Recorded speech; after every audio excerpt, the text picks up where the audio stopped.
Hi, everybody. I hope you're enjoying summer. It's getting pretty hot. I'm out in my backyard in just a short sleeve shirt so I can enjoy the sound of the birds and watch the clouds go by and feel a little bit of a cool breeze. That's a neat thing about summer is getting to spend so much time outside.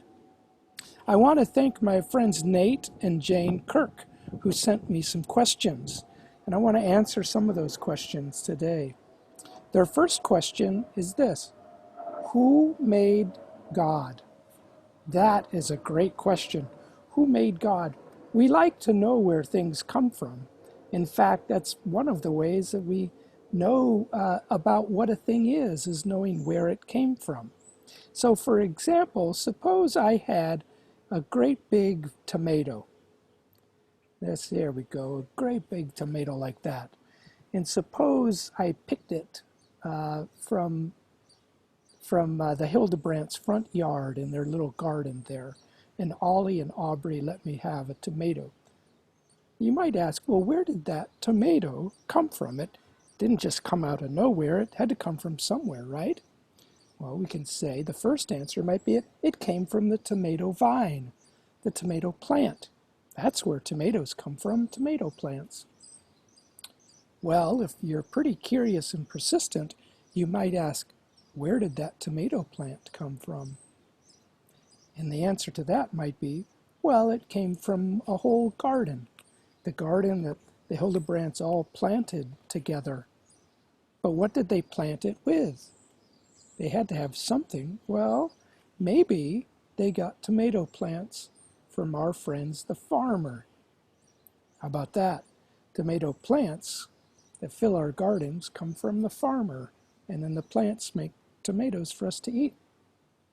Well, if you're a persistent kid, you might want to know, where did that farmer come from? Because everything comes from somewhere, right? Well, you might say that farmer came from his parents, his mom and dad. Well, what about those farmers? Where did they come from? Well, of course, they came from their grandparents, or their parents and grandparents and great-grandparents and great-great-grandparents, all the way back. Everything seems to come from somewhere. But how could there be something that it all came from? That is a really good question. Theologians have a special word that applies only to God. It's this word here, aseity. Can you say that? Aseity. And it means from itself.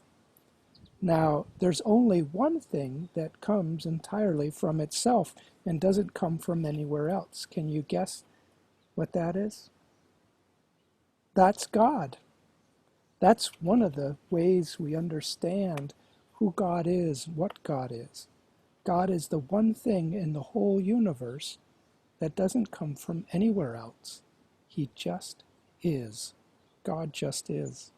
And He's the answer to our question, what is the very first thing and the first source of everything else? When we answer that question, we answer it with God.